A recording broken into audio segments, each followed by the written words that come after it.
Ce message est plus pour les gens qui connaissent Dieu, qui ont déjà une relation avec Dieu. C'est par rapport à quelque chose qui m'est arrivé il y a quelques mois.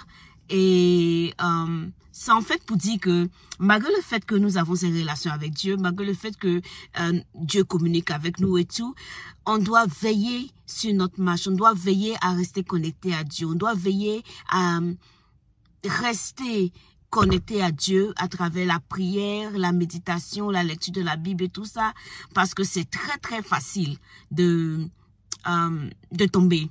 Souvent on se dit, mais comment est-ce que les gens peuvent être chrétiens et puis tout d'un coup perdre leur foi? J'ai fait l'expérience de quelque chose récemment qui m'a donné une idée de pourquoi et comment cela peut se faire. Je vais pas rentrer dans les détails. Moi, mon histoire, c'était que quelque chose était arrivé et je me suis sentie trahie. Je me suis sentie trahie par Dieu, aussi stupide que cela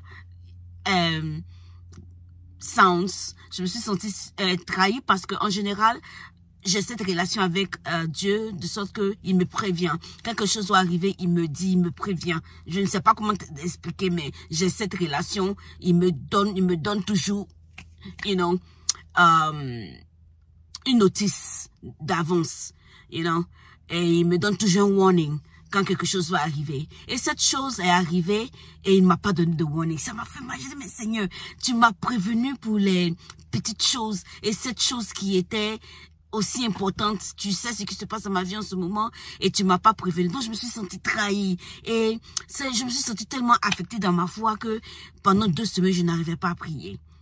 Et Dieu merci que Dieu a mis le Saint-Esprit en nous. Comme il a dit dans sa parole, l'Esprit est censé nous rappeler tout ce qu'il nous a appris, tout ce qu'il nous a dit. Donc, grâce à l'Esprit qui était en moi, l'Esprit m'a secoué, l'Esprit en moi m'a secoué, il m'a dit, Apolline, là où tu t'en vas, ce n'est pas bon. Il faut te reprendre. Ce qui t'est arrivé, mais il faut pas perdre de vue Dieu, il faut pas perdre de vue le but, là où on s'en va. Donc, l'Esprit a commencé à me fortifier,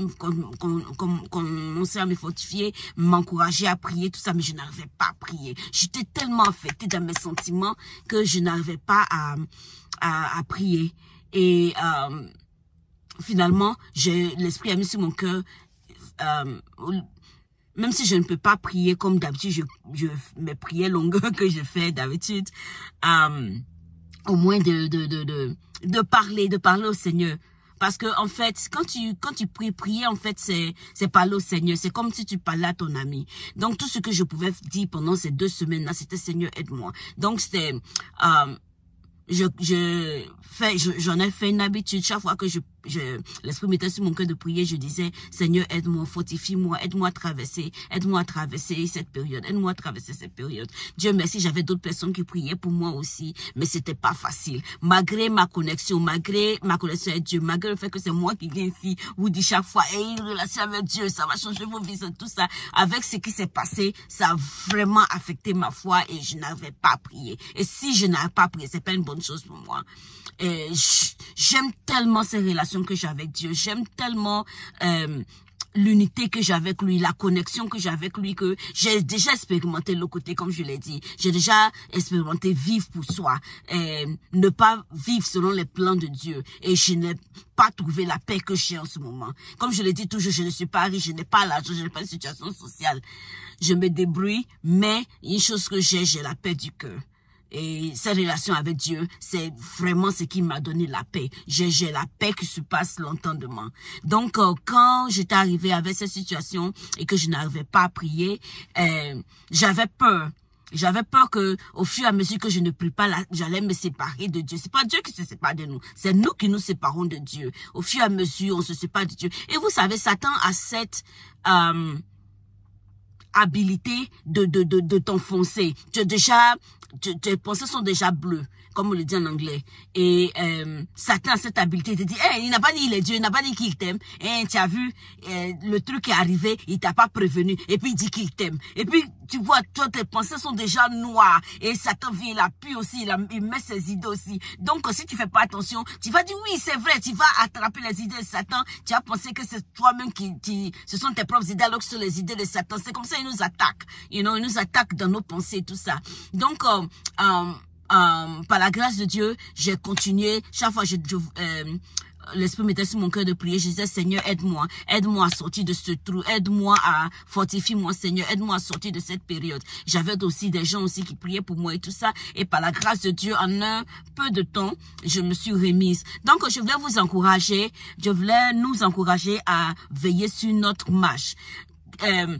Quelquefois, des choses arrivent et ça peut nous pousser à douter, ça peut nous pousser à reconsidérer notre foi, notre marche. Mais frères et sœurs, je nous encourage à garder les yeux sur Dieu, no matter what, qu'importe ce qui se passe. On doit toujours garder les yeux sur Dieu. Dieu, il ne s'endort pas. Dieu est au courant des choses qui arrivent dans ta vie, les bonnes choses comme les mauvaises choses. Les mauvaises choses, pendant que les mauvaises choses se passent, nous devons demander à Dieu de nous donner la force de pouvoir marcher, de venir marcher avec nous, de nous fortifier lorsque nous traversons les vallées.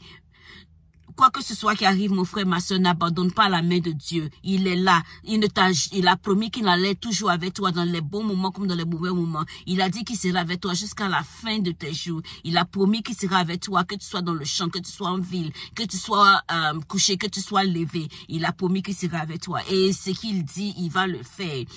Donc, je nous encourage à garder les yeux rivés sur lui, de continuer à construire ses relations avec lui, de rester en communion avec lui, de lire sa parole. Le secret de Dieu, c'est dans sa parole. Si tu ne lis pas la parole de Dieu, tu vas pas comprendre. Tu vas pas comprendre Dieu. C'est vrai. Il faut lire la parole. Je sais que c'est difficile, mais ce n'est pas toi qui en vas comprendre quand tu vas lire. Avant de lire, demande au Saint-Esprit. Saint-Esprit, je veux lire ta parole. Je veux te connaître. Seigneur, je veux te connaître. Je veux lire ta parole. Je veux te connaître à travers ta parole. Ouvre mon entendement pour que je puisse comprendre ce que je lis. J'adore lire la Bible.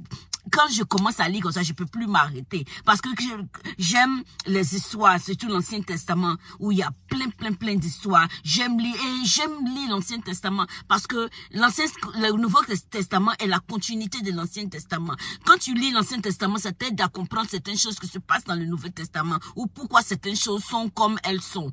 Et j'aime beaucoup lire la Bible. Prends l'habitude de lire. Lis un chapitre par jour, c'est ce que j'ai fait. Je lis un chapitre par jour, et je demande au Saint-Esprit, ouvre mon entendement. Qu'est-ce que tu veux que je sache aujourd'hui? Qu'est-ce que tu veux m'apprendre aujourd'hui? Et assieds-toi, prends du temps et médite sur la parole.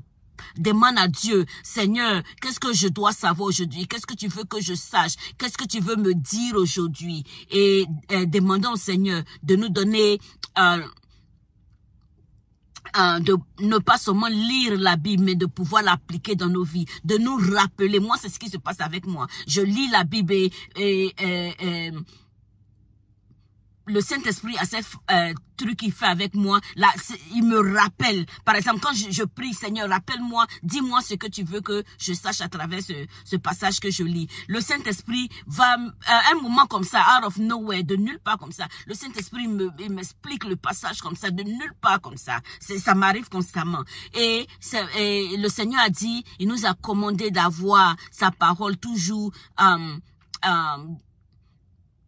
d'avoir toujours sa parole sur nos lèvres. Ça doit rester sur nos lèvres. Ça veut dire que on doit être constamment en connexion avec sa parole. Tu ne vas pas comprendre Dieu. Tu ne vas pas construire une relation avec Dieu. Tu ne vas pas grandir dans ta foi si tu ne prends pas le temps de lire la Bible. S'il te plaît, mon frère, ma soeur, lis ta Bible. Lis ta Bible. Dieu va te parler à travers la Bible. Amen. Gloire à Dieu.